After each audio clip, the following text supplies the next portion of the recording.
ترجمہ سنو، وہ کہتی ہے اپنے خامد کو کہ ابو بابت ایک شخص آیا تھا، انتہائی خوبصورت، انتہائی حسین و جمیل، پیٹ نکلوا نہیں کہ بدصورت ہو جائے، سر سے پاؤں تک حسن اس کا غلام تھا، خوبصورتی اس کی باندھی تھی، اور میں جدھر سے دیکھتی تھی مجھے حسن ہی حسن نظر آتا تھا۔ وسیم، وسیم اسے کہتے ہیں جس کو دیکھنے سے دل نہ بھرے۔ قسیم، جدھر سے دیکھو حسن ہو اسے کہتے ہیں قسیم، اس کی آنکھیں بڑی موٹی، اللہ نے کائنات میں ایسی حسین آنکھ کسی کی بنائی نہیں، اور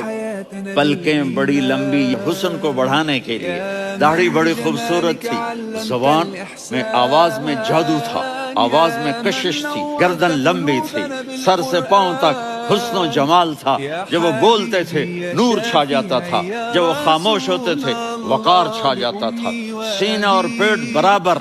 سیدھا قد تھا، چھاتی چوڑی تھی، بازو لمبے تھے، یہ ہتھیلی بڑی چوڑی تھی، کندھے جھکا کے چلتے تھے۔